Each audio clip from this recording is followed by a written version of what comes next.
Well, good afternoon, everyone, or good evening or morning, depending where you're joining us from.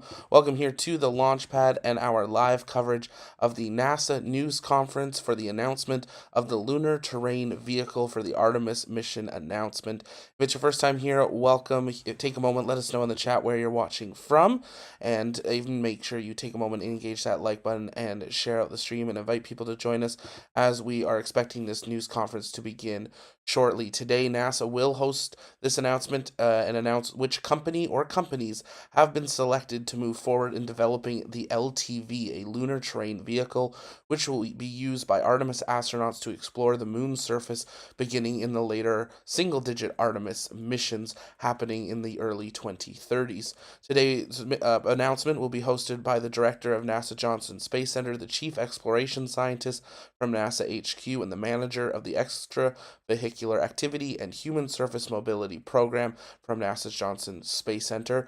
NASA's getting underway here, so we're going to just listen in to the update, but if you have questions, you can send those in the chat by tagging us at the Launchpad. Make sure you take a moment, share out the stream, and let's listen in for a historic announcement on what the next lunar rover will be.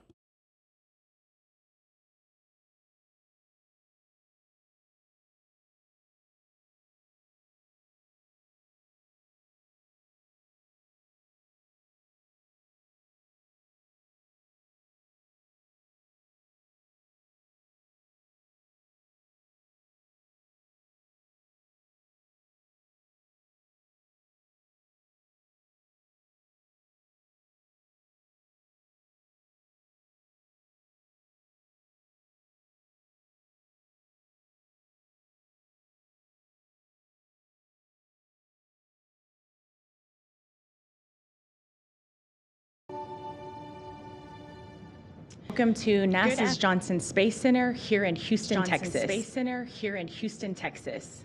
I'm Victoria Ugaldi. Today we have an exciting announcement to reveal the companies selected to move forward in developing the Lunar Terrain Vehicle, which will allow astronauts to explore more of the lunar surface during Artemis missions. We have some panelists here today who will be providing remarks and answering some questions regarding the new award.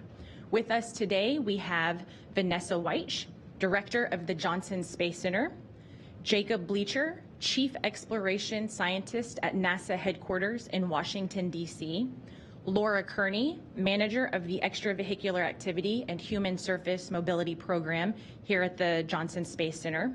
We also have representatives of the awarded companies to provide remarks and address questions, but I will give the honors to Vanessa for announcing the selected companies. We'll first start with some initial remarks from each of our briefers before opening it up for questions. We'll be taking questions on our phone bridge as well as from here in the room. If you're here in the room, just raise your hand and we will get a microphone over to you. For those on our phone bridge, please press *1 to enter into our queue. And with that, I will hand it over to Vanessa for opening remarks. Thank you. Thank you, Victoria. Good afternoon.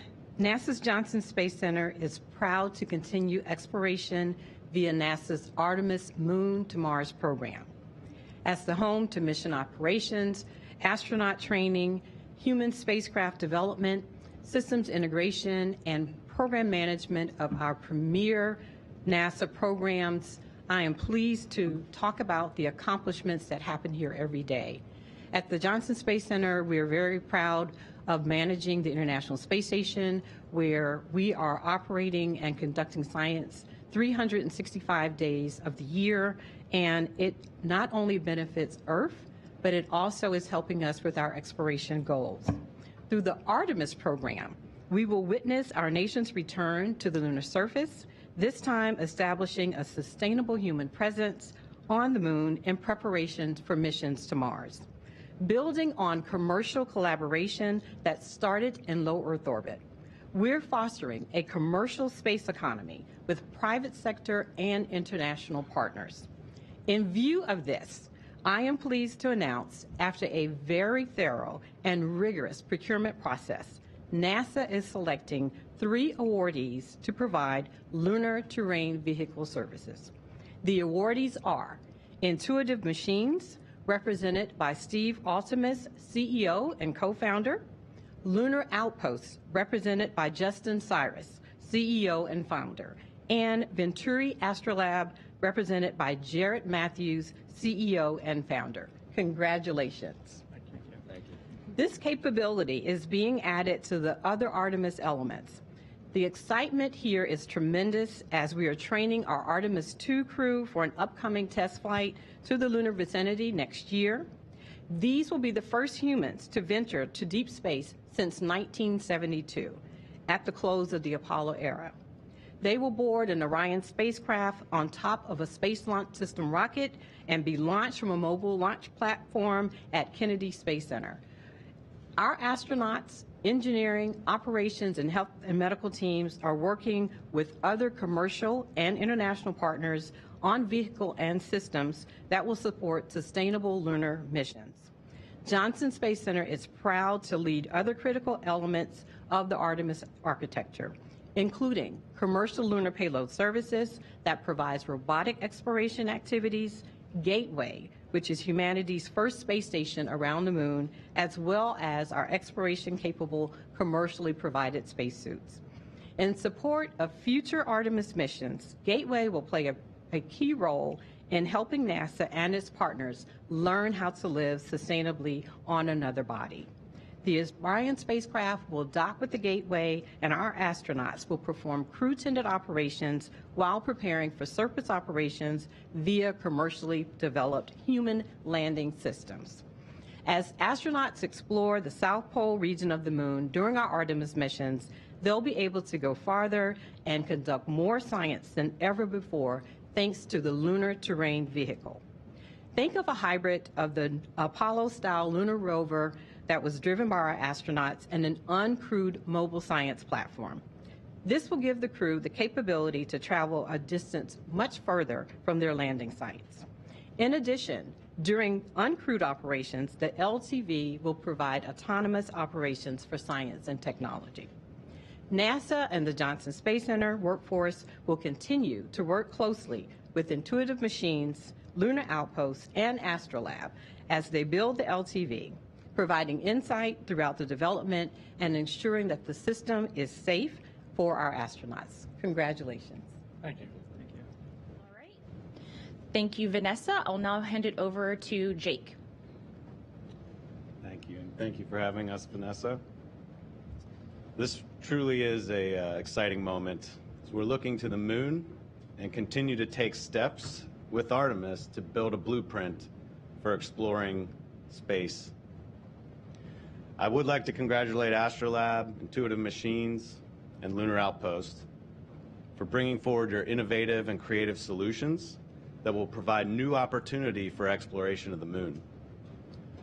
I'd also like to congratulate Laura and her team. I know they spent a lot of time and hard work to reach this point. Now, I would like to take a moment to ensure that we all recognize the importance of this announcement. If you'll indulge me for a moment, let's take a step back in our memory and try to remember a time when you were a child. Most likely, your world was as large as the range that you could move under your own power at that time.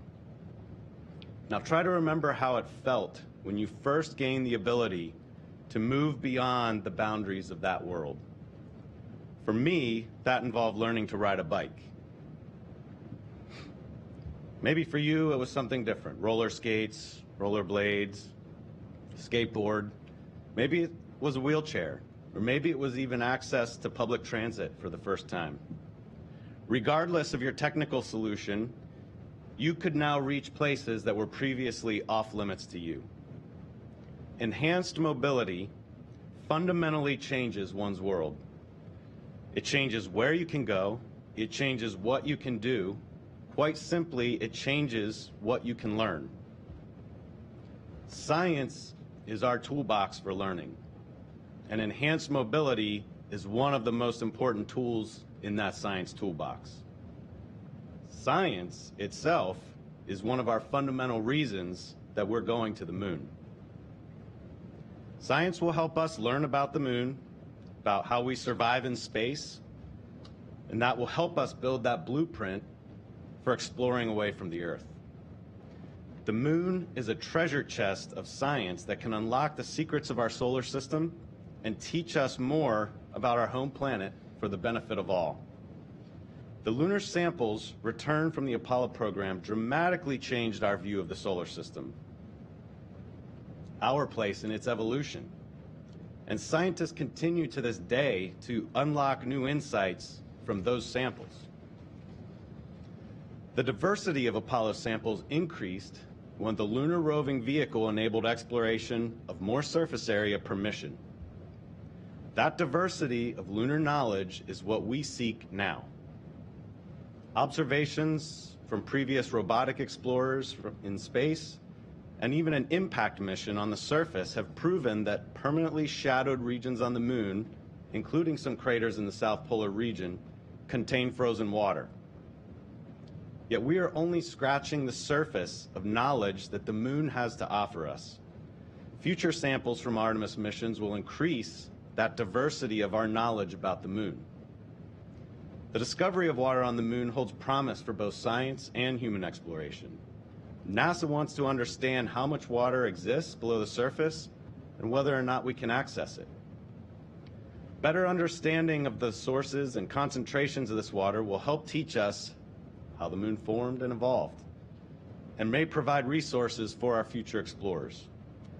Under Artemis, NASA is sending robots and astronauts to explore more of the moon than ever before, including the lunar South Pole, where no humans have ever been. Crews will use the LTV to explore. They will transport scientific equipment, and they will collect samples from the lunar surface from much farther than they could if they were on foot alone. This will enable us to learn more science as we go. With the addition of the LTV, we are combining the best of human and robotic exploration. Between the Artemis missions, when our astronauts are not on the moon, NASA can use the LTV's remote operation capabilities to continue exploring. It means also that we'll be able to operate the LTV to meet our crew when they arrive on the surface. That means they'll be ready to go right away to focus on all the exploration that benefits the most from having our astronauts there. And then after the crew leave, the LTV can continue remote operations for additional exploration, prospecting, science, similar to robotic explorers that we have on Mars right now. This can help us identify priorities for our next crewed missions. With NASA's Artemis campaign, we are building up the capabilities needed to establish a longer-term exploration and presence of the moon. And the LTV is one of those capabilities that will enable us to conduct more science as we explore. As we will learn to live farther away from home for longer periods of time than ever before, we will build the first long-term presence on the moon and inspire a whole new generation of scientists, engineers, astronauts, artists, and everything else. Mars remains a horizon goal, and what we learn here on the moon, both with our operations and how to interpret the science, that will help us when we're ready to take that next giant leap to Mars. Now, I like to imagine the views and the vistas that the LTV will enable us to see from the surface of the moon. This truly is an exciting next step in exploration. The LTV is truly an exploration vehicle. Where it will go, there are no roads. Its mobility will fundamentally change our view of the moon. Thank you. Thank you, Jacob. And now we'll go to Laura Kearney. Thank you, Victoria. So really excited to be here today. As was mentioned, our NASA team has been working really hard to get to this point. Started a couple of years back. It took us a little while to really understand the requirements for this vehicle and what it meant to ask a vehicle to operate on the moon in the lunar South Pole region, full-time, 24/7, 365 for up to 10 years. So we wanted to make sure we were really getting the requirements set right when we put this request for proposal out. We also wanted to make sure we truly understood our acquisition strategy.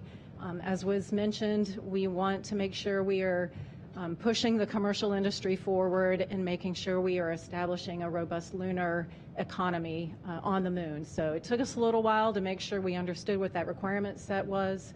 Once we got the RFP out, our procurement team really kicked in, and they have worked really hard for the last year maintaining the schedule so that we could be here where we are today. So I am really excited to have the three gentlemen sitting here to my left. We've been waiting to this point where we can start engaging them as a program going forward. So a little bit about the EVA and Human Surface Mobility Program. We are charged with delivering and integrating the EVA spacesuits that will be used to walk on the lunar surface, the LTV that we are here to award today, and the pressurized rover. Together, these three elements will provide the first surface elements for the astronauts in the early Artemis missions. So we have a responsibility not only to deliver these elements on cost and on schedule, but to make sure they are integrated well and meeting all of the objectives of the Artemis enterprise as well as of our science community. So again, we're very excited now that we have these companies and these teams on board, we can better understand what their designs are and how they integrate into the infrastructure that we are charged to support for the Artemis enterprise. A bit about the structure of the contract. It is what we call a service contract. So we have asked these companies not only to design, develop, and deliver a lunar terrain vehicle, but to also get that vehicle to the moon. So as part of their proposals, they propose not only the design of the LTV, but also how they launch it and how they will land it on the lunar surface. Each of their contracts will include that full scope, but they are not actually authorized to do the work until we have put a task order in place. And so by doing this, we will have competitive task orders throughout the life of the contract that ensures we maintain robust competition, we continue to get innovation, and we get the best value for the government and long-term commercial economy. So how we do that at the beginning is we have what we call a feasibility phase. It's a task order that each of these companies will get. It's about 12 months, in duration, and leads up to the preliminary design review. And so during that time, our NASA teams will be working with them to understand what their designs look like, iterating with them on where we can make improvements, and understanding how they incorporate into our overall lunar architecture. Once we get past that point, we will have a follow-on subsequent competitive request for proposal go out. They will then compete for what we call a demonstration task order. That demonstration allows them to finish the development, get the LTV to the moon, and demonstrate it on the surface prior to the arrival of the Artemis 5 crew. We anticipate only being able to award that demonstration task order to one of these companies. Once that demonstration is complete, we'll then move on to what we call service task orders, and that will be an annual cadence where we will work with our Artemis enterprise customers as well as our science customers, and on an annual basis, we will award a service contract for them to provide both crewed and uncrewed services throughout the remaining life of the contract. So again, we are really, really excited. Our congratulations to the three companies from our team. We are looking forward to jumping in with you guys and certainly making LTV a big success. Thank you, Laura. We will now hear remarks from each of the selected companies in alphabetical order, starting with Steve Altemus of Intuitive Machines. Steve? Thank you very much. Welcome, everybody. I'm so excited to be here and receive this award on behalf of our Moon Racer team, which is the reusable, let me write this down here. It's the Reusable Autonomous Crewed Exploration Rover team. Our team is made up of AVL, Boeing, Michelin, Northrop Grumman, with Intuitive Machines as a prime. So we're very excited. I remember about a month ago, I was in this room in a press conference celebrating a successful soft landing on the moon. And this next step, this LTV award, is just an exciting next step to put the most critical piece, or the first critical piece of infrastructure on the surface. We're going to need this world-class team to do that because, as you saw in the video, the environment on the moon is harsh. You know, we have 500-degree temperature swings. The South Pole region is rocky and craggy and shadowed. It's going to stress our suspension, our drivetrain, our power systems, and our autonomous driving algorithms and software. And we're going to need this globally integrated team to pull that off, to allow this rover to live for 10 years and provide the service that NASA is asking for. I think what's really important also is to applaud NASA for this non-traditional, forward-thinking procurement. It really is exciting that not only are we going to support the Artemis campaign with crewed missions and uncrewed missions, but also it's commercially available for us as a commercial business to sell capacity on that rover and do that for international partners and for other commercial companies and space agencies around the world. So this is another first, this LTV contract in a burgeoning cislunar economy. And I'm really happy to represent our Moon Racer team and to be here and appreciate NASA's award. Thank you very much. All right. Thank you, Steve. Next up is Justin Cyrus with Lunar Outpost. Hi, my name's Justin Cyrus, and I'm the CEO and founder at Lunar Outpost. For those of you who don't know who we are, Lunar Outpost is the leading mobility provider in the world. We have 4 rovers that are headed to the lunar surface. First one this year, later as a part of the IM-2 mission. Shortly after, we'll be a part of the IM-3 mission going to Reiner Gamma, and a commercial mission to follow, and an international collaboration from there as part of the Australian Space Agency's Trailblazer program. So I'm honored to be here representing our company, but also our amazing team. So our team consists of Lockheed Martin, General Motors, MDA Space, and Goodyear, who are all providing critical components of this overall contract.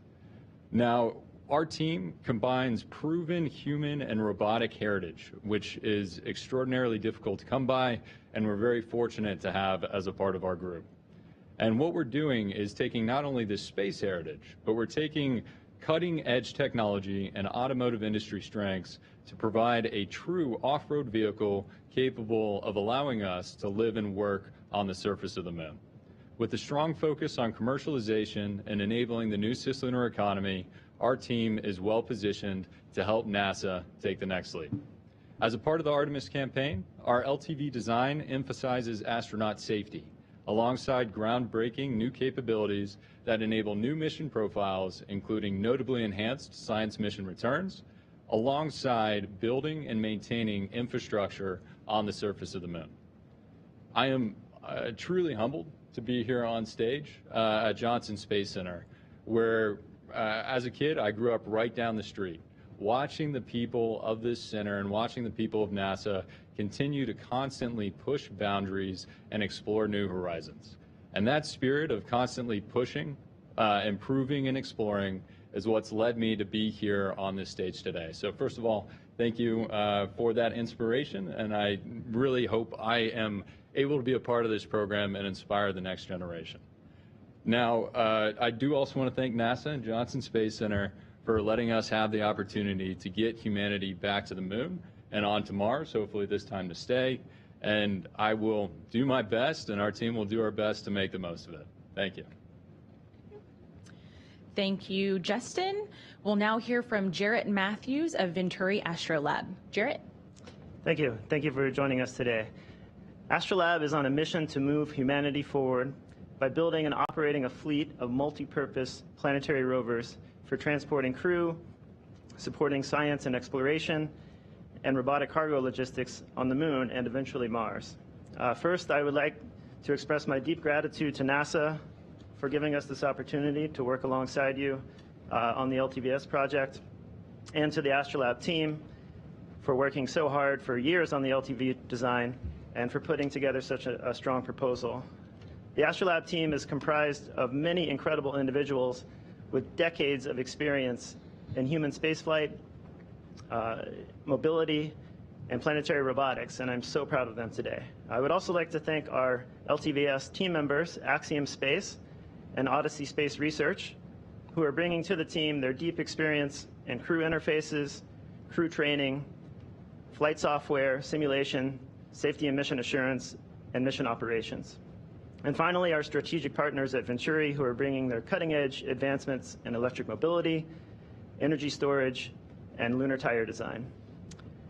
Astrolab has been working for over 4 years on our commercial platform called the Flexible Logistics and Exploration Rover, or FLEX. FLEX is designed to operate on the moon for years and is purpose-built to help establish a permanent human presence on the moon and to serve as a catalyst for the lunar economy. The first commercial version of FLEX is scheduled to land on the moon in late 2026 with up to 1.5 tons of commercial cargo. The mission will allow us to validate our strong commercial model prior to sending the FLEX LTV for NASA's Artemis campaign. Everything NASA has ever accomplished has been because they can assemble great teams, and that's exactly what we've done at Astrolab.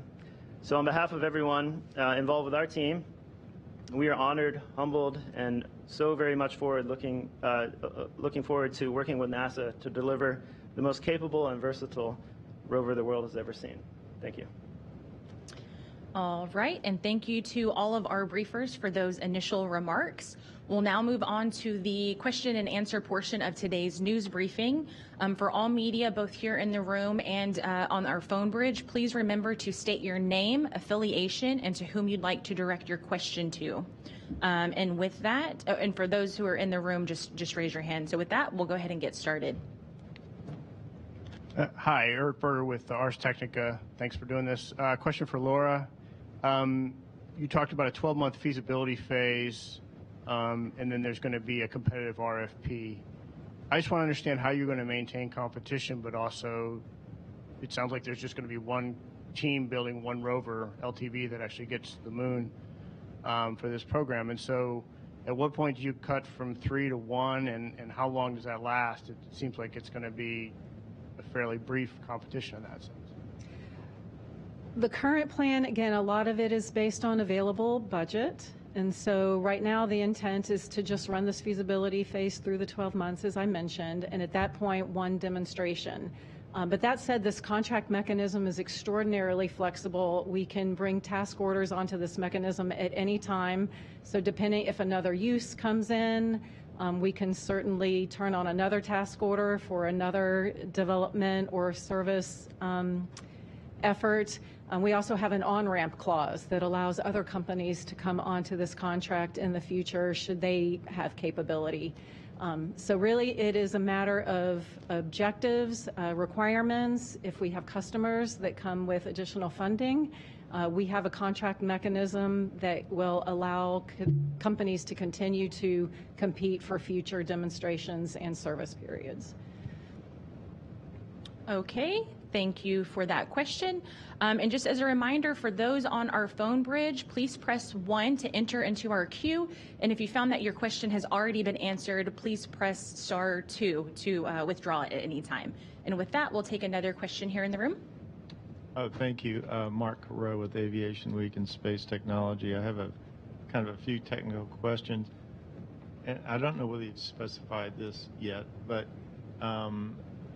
if you could explain how these guys are supposed to be powered, what their range could be, and then maybe you could just describe the kind of environment at the lunar South Pole that these will be experiencing in terms of thermal and maybe radiation and other major factors. Thank you. And perhaps I could start with high-level requirements, and then you gentlemen certainly can jump in. We tried very hard in this requirement set to not be too dictative. We wanted to give just high-level functional requirements, but with an understanding of what the environment is. One of the big challenges at the lunar South Pole is power, given that we are in shadow quite often. So the NASA team had done a lot of analysis to try to understand how we would navigate to an area where we could get to areas where the sun can get to the rover, and we can at least have some kind of power that way. We had derived a certain number of hours, a minimum number of hours that we put on this contract. But we did not limit and we did not define how these systems had to be powered. So they were able to provide innovative solutions and certainly able to provide what I would call excess capacity. If they could, for instance, meet 150 hours and it allows us to stay in darkness longer, that just provides more operational flexibility for us. So that is absolutely one of the driving requirements. As far as thermal, it was mentioned we can swing hundreds of degrees one way or another once, beyond being in the sun to being in the shaded area. Radiation is a big one to be able to keep electronics alive in that environment. We have asked the companies to meet a 10-year operating life. We did not define how they needed to do that. I use polar examples just to prove a point. They could, for instance, come in and say, I'm going to deliver one rover, it's going to last 10 years, or I'm going to deliver 10 rovers that only last 1 year. And that way they have the trade space to say, maybe I can fly COTS electronics, but I'm going to have to replace them once a year. Or I have to be extraordinarily robust because I'm going to last 10 years. Those are bounding cases. None of them proposed either of those. But we wanted to be able to give them, again, these high-level requirements, and then they could innovate on how they wanted to solve those problems. I'm happy to hop in.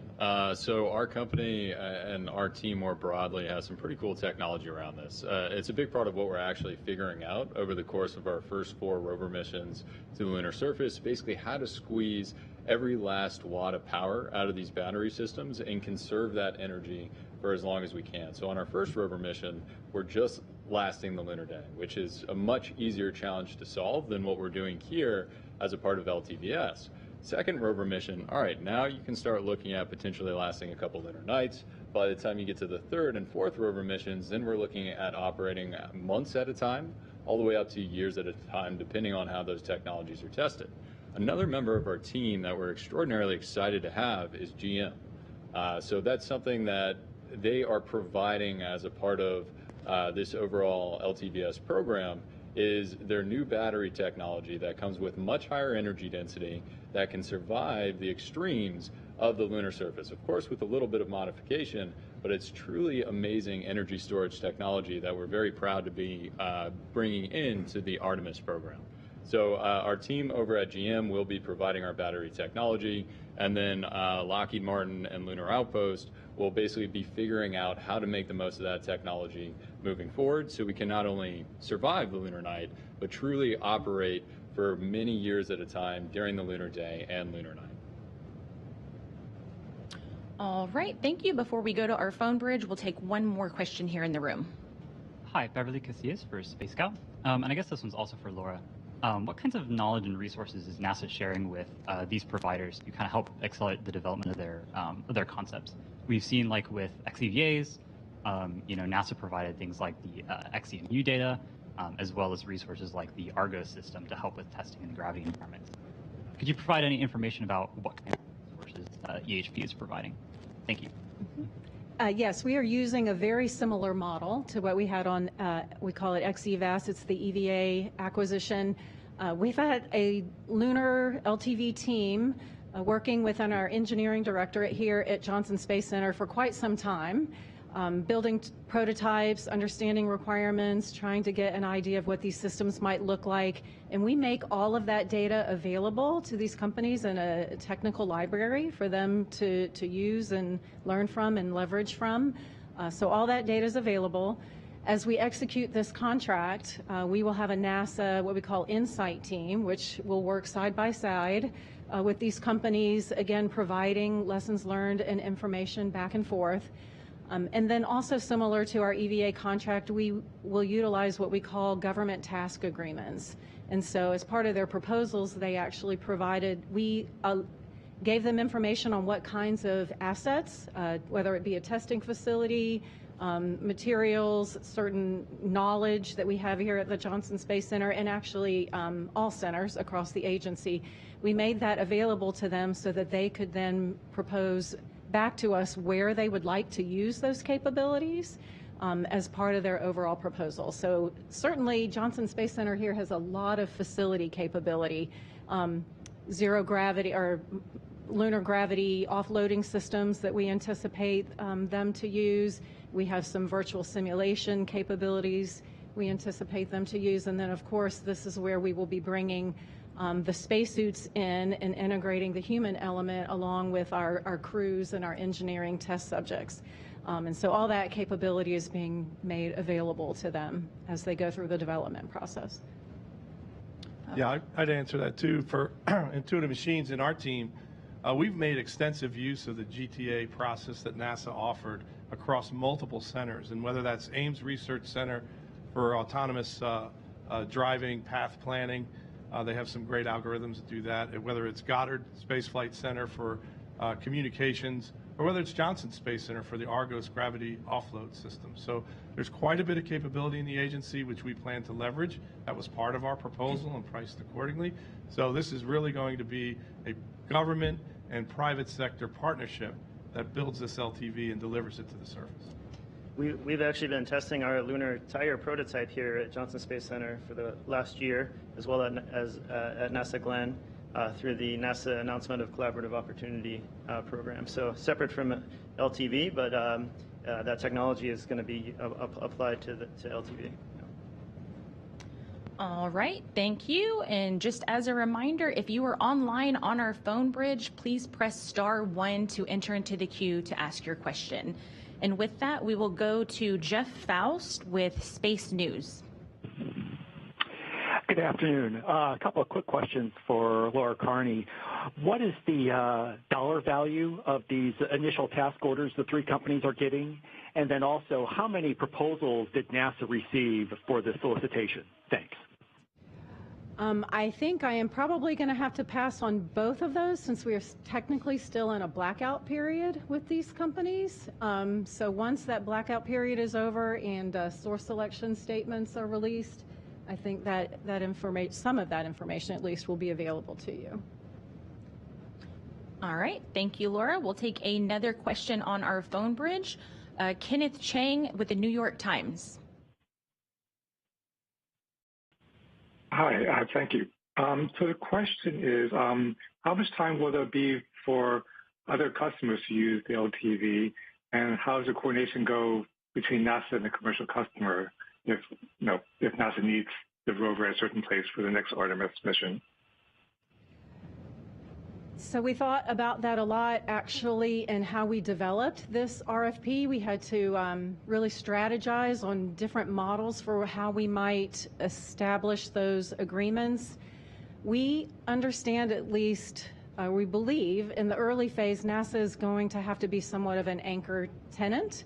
And then we hope that over the 10-year operating life of this vehicle, we can start bringing in more and more commercial requests as the market evolves. So as I mentioned, we will have these one-year service periods. And we started a model where the first service periods tend to be more NASA requirement driven. So NASA, either through our science requirements or our exploration requirements, will carry about 75% of the burden or so, freeing up about 25% of the capacity for other commercial uses. We have other mechanisms on the contract where, as we go over time and NASA perhaps becomes less and less of a user, we can open up more and more of that capacity for the commercial space. We also put processes on the contract where we have science and utilization teams that come in and they help us understand what their objectives are. We have joint agreements with the companies where we can get together and say, over the course of this next year, these are what our objectives are. This is the mission that we want to meet. And NASA ultimately, even though this is a commercial service, especially when it comes to crewed missions and crew safety is paramount, NASA still has mission authority and risk acceptance over how this vehicle is operated on the lunar surface. So we have set up, through the contract structure, a lot of that I would call governance and authority infrastructure to make sure that we are collaborating with the vendor both on mission objectives and on crew safety and vehicle reliability. And if I may, we're really excited about NASA's services approach. That allows companies like ours and like the others on stage here today to start bringing more people into the cislunar economy. Something that not widely talked about. We're not a public company, so we don't have to disclose this, but we're actually a majority commercial revenue company. as a space company that's called Lunar Outpost, right? That doesn't exist 10 years ago. That doesn't exist 15 years ago. But through these new opportunities that NASA is providing to companies like ours, we are able to bring in those non-traditional space customers, international space agencies that are part of the Artemis Accords, and also a new block of new space companies that are helping drive value in the ecosystem. So it's been really exciting. 2 out of our first 4 missions are actually fully commercial, where one is NASA and then the 4th one is an international space agency. So we're really looking forward to trying to scale that as part of the LTVS program, and we're very excited about the opportunity to bring some more people into the overall ecosystem. All right, thank you, Justin. We'll now take another question on our phone bridge. Bill Harwood with CBS News. Yes, thank you very much. I just wanted to follow up on Mark Carreau's question earlier, trying to get a general sense of some of the at least aspirational goals each company has. For example, I mean, what kind of ranges are we talking about? I realize you don't have a solid answer to that yet, but maybe can you bound it for us at least? I assume all 3 are solar powered. Are you envisioning solar panels on the vehicle for recharging or some kind of charging station? And maybe anything you can tell us about tire technology. We're all familiar with Apollo 17 and the kind of wheels they had back then, but what are we looking at now? And I realize you don't have specifics perhaps for us, but just give us some general ideas of what you're looking at. Thanks. Well, let me interject here, Bill. A lot of this is competitive, right? So what we did was we crafted feasible existence proof of a design to meet the RFP requirements. We are going to go through a year-long process now to get to what Laura said was essentially a PDR design for the delivery to the South Pole and also for the demonstration mission for that LTV. There's a number of the subsystems that we've put in as the initial design that will be traded over that 12-month period that will give us a better understanding of things like survive the night, operate during the night, how effective solar arrays are versus fuel cells, what the drivetrain needs to look like, what the battery life extensions are, what the suspension needs to be, and tires in particular. We've brought Michelin on board, who's done extensive work on lunar tires with the Glenn Research Center, and so that research has been going on for years. And so a lot of this work we have answers to, even our sparing strategies that will allow us to extend the range and gain greater and greater capability out of this LTV as we learn about it and refine the design. And that's what this first design development season of 12 months is all about. So I don't want to give you specific numbers because we will work as hard as we can to exceed the requirements that the government has asked us to do. Because it's in our best interest as a commercial business to have more capability to provide to commercial and international partners. Yeah, I mean, as Steve said, it's a competition, so holding the numbers a little bit close, but I can say Goodyear Tire Technology, absolutely awesome. I'm really excited to see how they can bring some of the technology that we're using as a part of LTVS back down here to Earth. I want a set of those tires for my own off-road vehicle, but hopefully you'll see some cool pictures. And I do think we have them in our render as well, so happy to share that publicly. But the tire technology truly is a step forward for exploring other planetary bodies.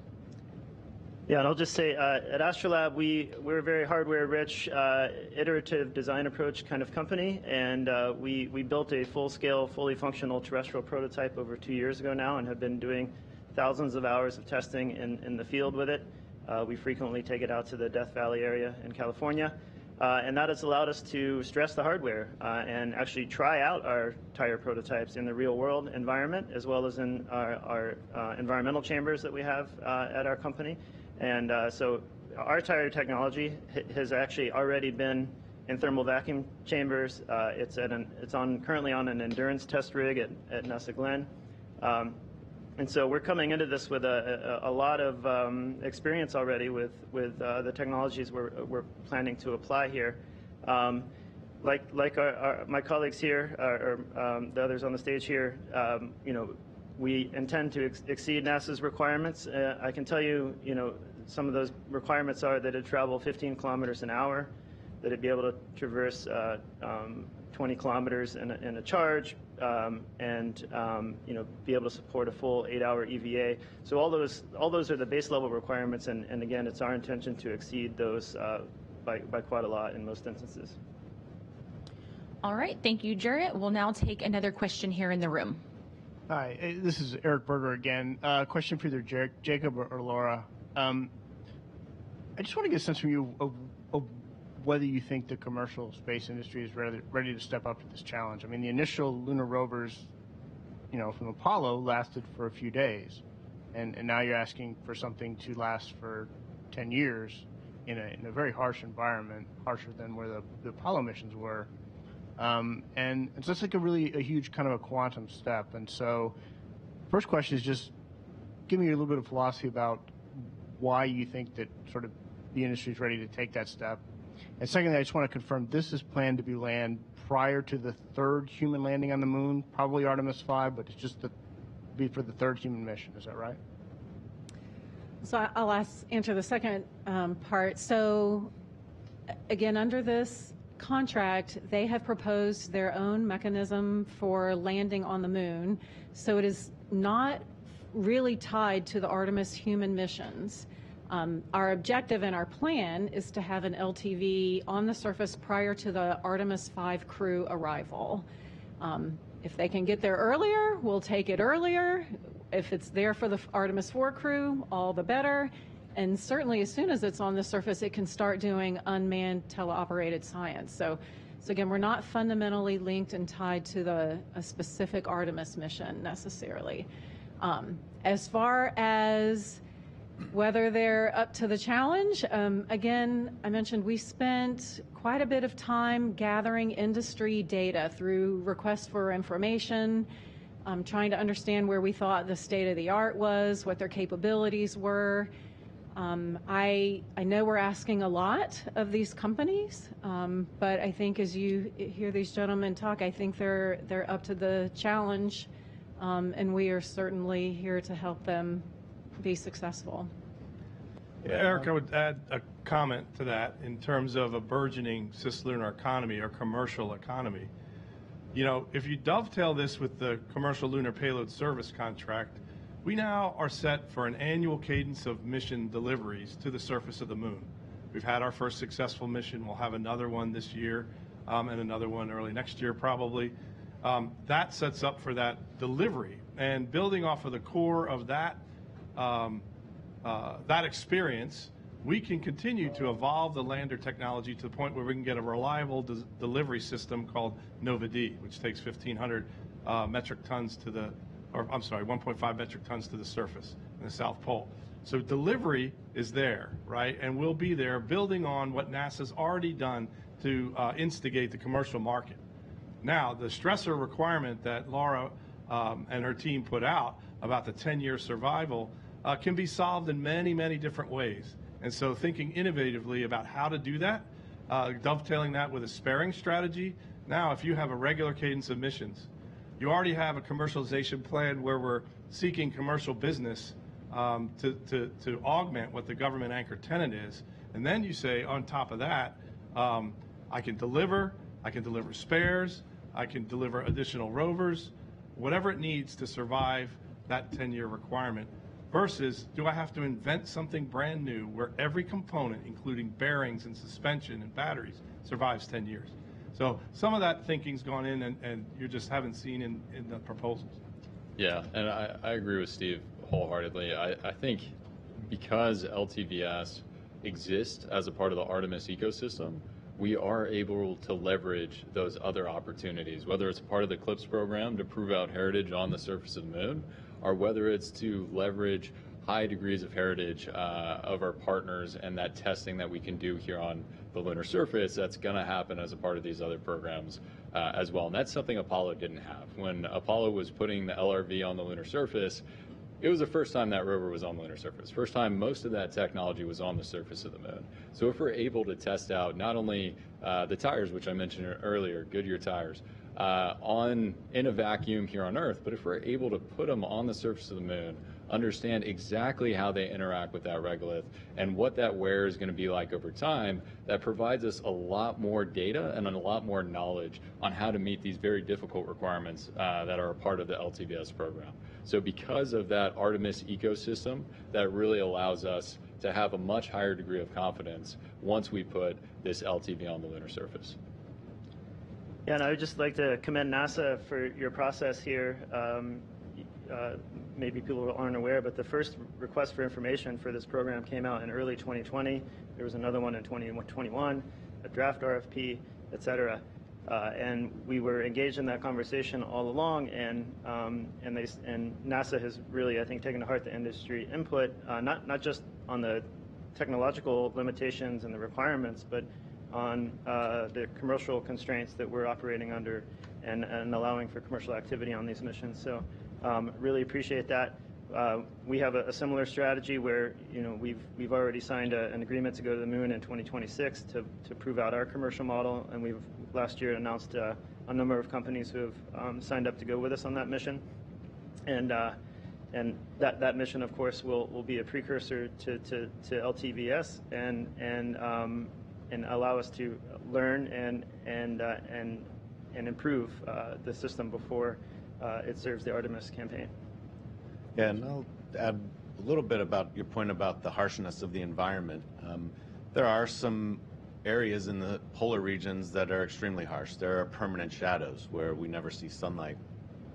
But there are other aspects to the South Pole that we understand because of the observations we've made over the last several decades. At the Lunar Reconnaissance Orbiter, looking at the moon since 2009, we've learned a tremendous amount. And so I think we need to be careful when we talk about the South Pole as being harsher than elsewhere on the moon. There are some aspects, and the reason we're going to the South Pole is that there are some attributes that make it a little bit easier. So we often hear talking about surviving the day. Well, a lunar day in the South Pole can be hundreds of Earth days, depending on where you go. That's the knowledge that we have learned over the last several decades that really enables us to take advantage of the lunar environment to our benefit. That data helped us develop requirements. It's the same data that's available to all of our teams to also determine how they want to go about this. And I thank them for bringing their innovation and creativity to this. That's why we're approaching this the way we are. We want to hear these different solution sets so that we can take advantage of the moon. So instead of viewing the moon as a harsh environment that's difficult, I would suggest that maybe we view the advantages we can use to our benefit at the polar region. Again, that lighting, it can be hard if you go into the dark places, but it can be easier if we are taking advantage of places with longer access to light.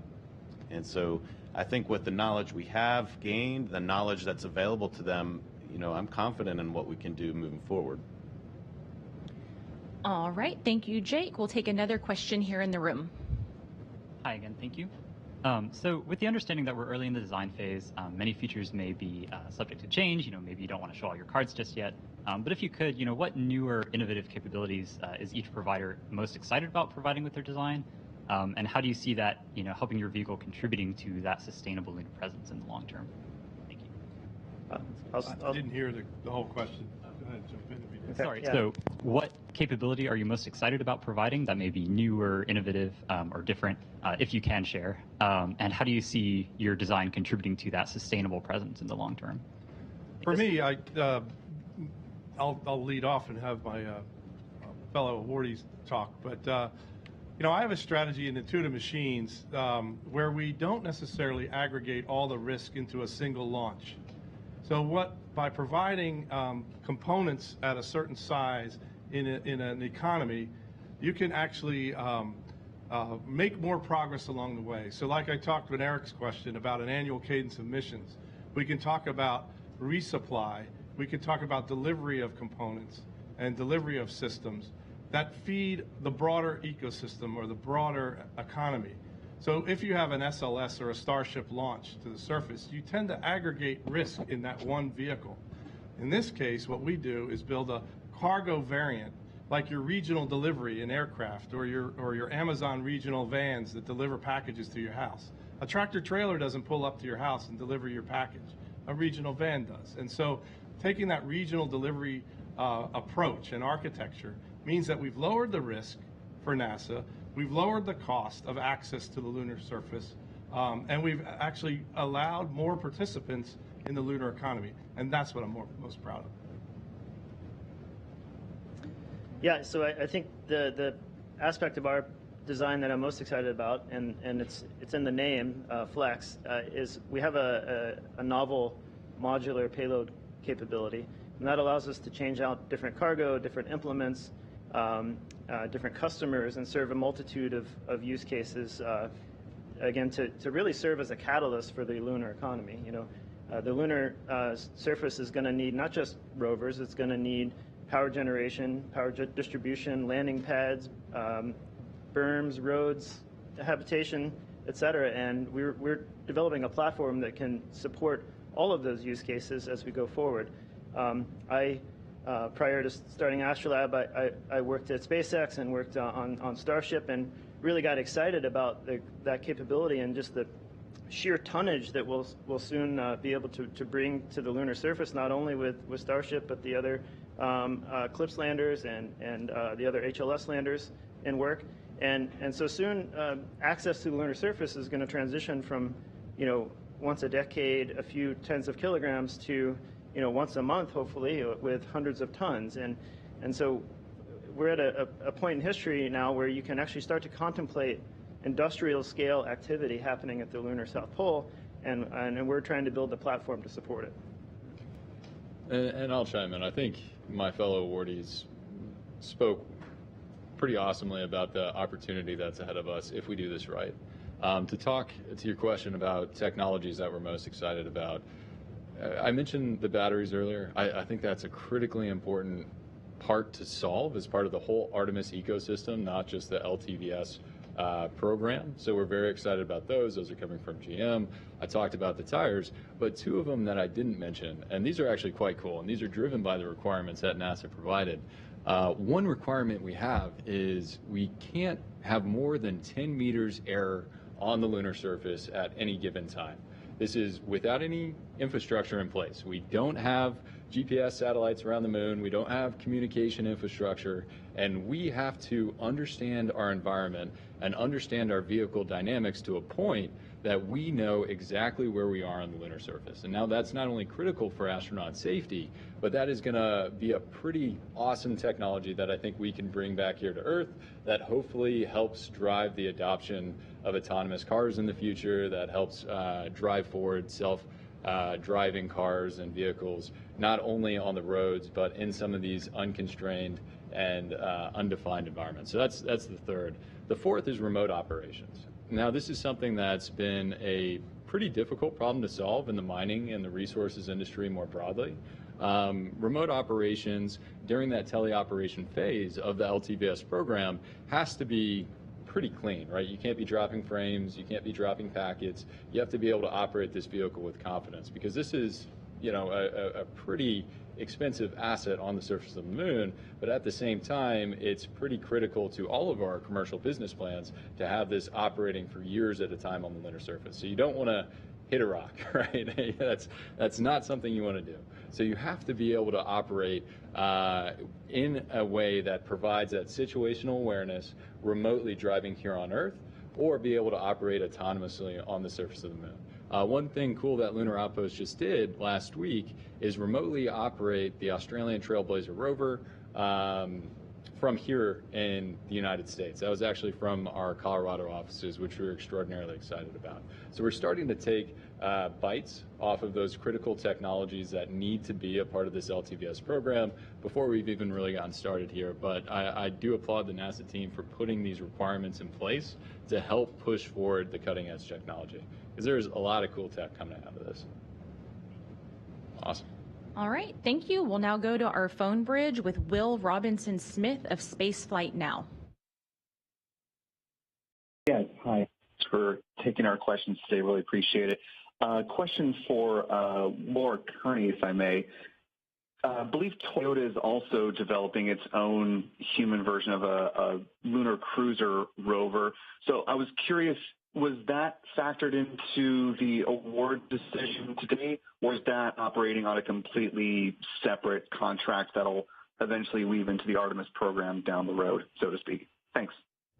Yeah, I believe you broke up just a bit at the beginning. I believe you asked about Toyota and the Lunar Cruiser. Is that what I heard you say? It was, yes. Okay.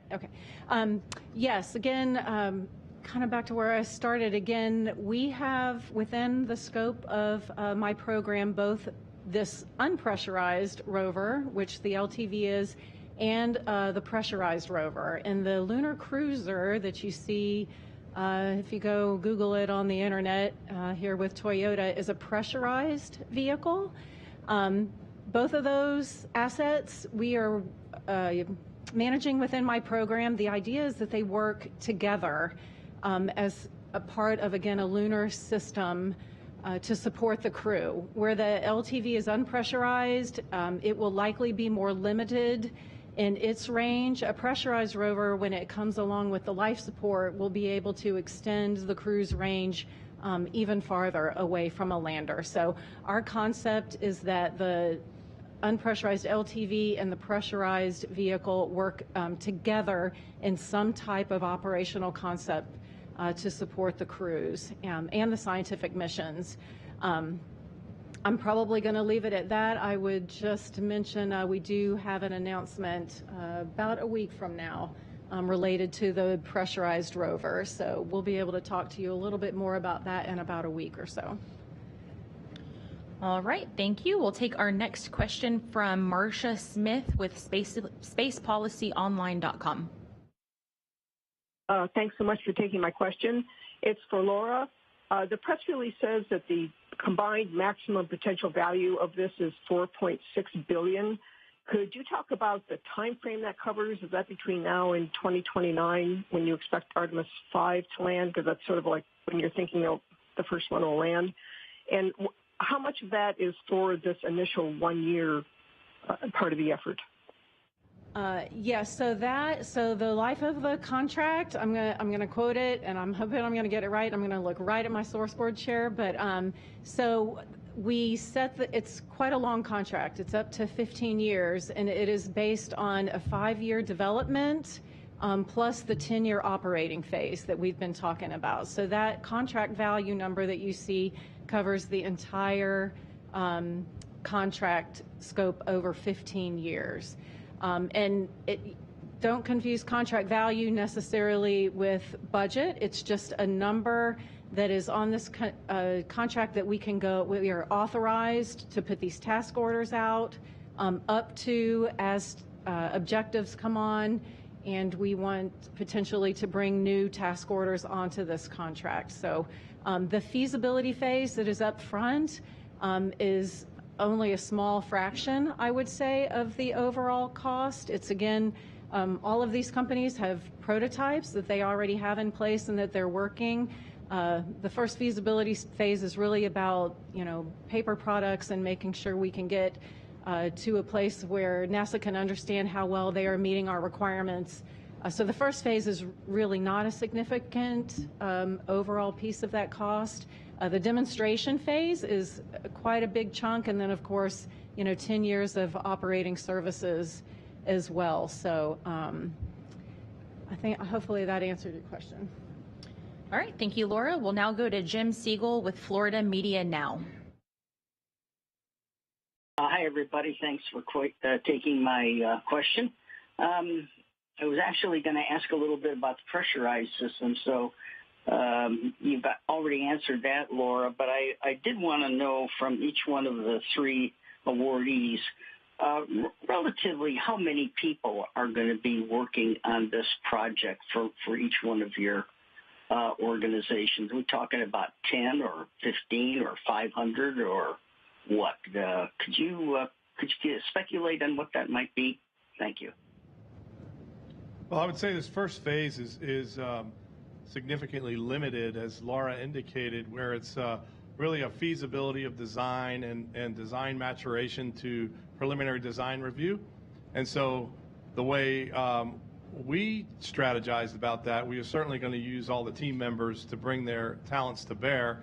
And with half a dozen team members, the numbers can climb pretty quickly. However, it's important that we manage that team size effectively in the beginning and really understand, how we're meeting requirements and how we're meeting the safety needs and the reliability needs of what NASA asked us before the team ramps up into the full development cycle. So you'll see a bell curve kind of shape in our manpower where we'll start out with a small team, and then once we get into the full-scale development for the demonstration mission, should we be fortunate enough to win that, we will ramp up significantly to deliver that system. Awesome. Yeah, happy to chime in. So our company, about 85 folks. We have 100 that we're going to be at the end of next quarter. But I will say we have the benefit of having truly amazing partners in Lockheed Martin, General Motors, Goodyear, MDA Space, and each one of those companies is a multi-billion-dollar company that can throw serious resources at this. I will say, although our team is 85 people, we're 85 people that focus solely on mobility, robotic systems, for space and extreme environments. So we're throwing our entire team at this, everything we have, and we will be bringing on more A+ talent. So just a quick plug, if you want a job, shoot us your resume. We're always looking for really awesome people here in Houston and also in Denver, Colorado. Yeah, we're a similar scale to Lunar Outpost, and of course we also have partners as well, Axiom Space and Odyssey Space Research. So, in aggregate, there'll be certainly in excess of 100 in the first year working on this. This is our sole focus of our company. We are developing our commercial platform regardless. So we're all in on this solution, and so it's similar to as you said. If we're awarded the demonstration mission, that will drive some growth as well.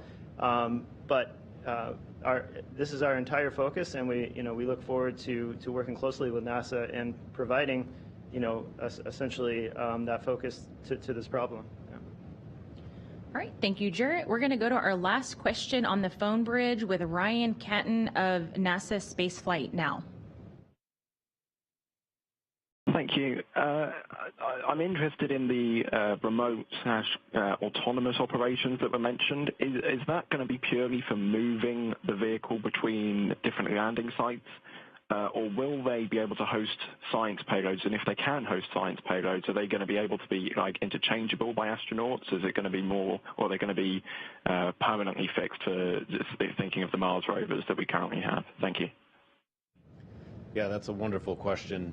And the expectation is that we'll be able to host scientific payloads on the LTV, and that we could use those payloads to conduct scientific research between the time periods that the astronauts are there. Your question was focused on the telerobotic phase.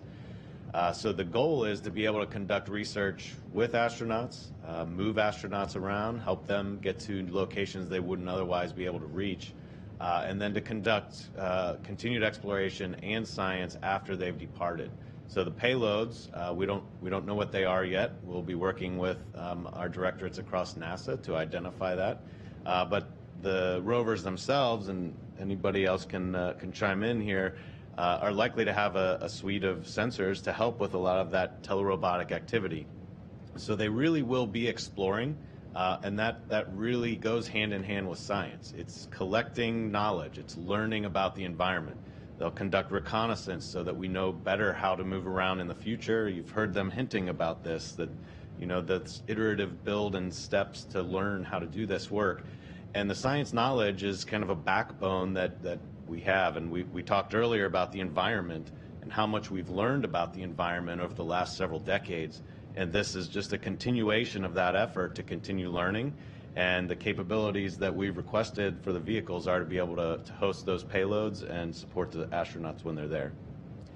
Yeah, with our terrestrial prototype, we've actually also built a 2.5 meter long 6 degree of freedom robotic arm with a modular end effector. And that's allowed us over the last couple of years to practice doing science operations, deploying instruments, collecting samples, deploying infrastructure. And we do that routinely. We do it remotely as well, operating from our Mission Control Center in Hawthorne, California. And so we're already on that path to really get the most out of these vehicles in order to enhance the science return of the Artemis campaign. Yeah. Oh, you gonna go soon? All right, happy to jump in. I think obviously the coolest thing about the LTVS program is its contribution to the broader Artemis campaign, providing mobility for astronauts on the lunar surface, and that's number one. What's really exciting, though, is there are multiple other goals and objectives that we can solve with this platform, with this LTV, that are incredibly important to the sustainability of the new cislunar economy, whether it's building infrastructure on the moon, whether it's prospecting and sampling resources, or whether it's performing these enhanced science mission objectives that the NASA folks were just talking about. It really is a truly capable vehicle, and I'm really excited to see what this vehicle is going to do on the lunar surface. All right, thank you so much. That is all the time we have for today. Thank you once again to all of our briefers for their time, and congratulations again to Intuitive Machines, Lunar Outpost, and Astrolab. We do hope that you will continue to follow along with NASA's Artemis campaign at nasa.gov/Artemis. That will wrap up today's briefing. We'll see you next time.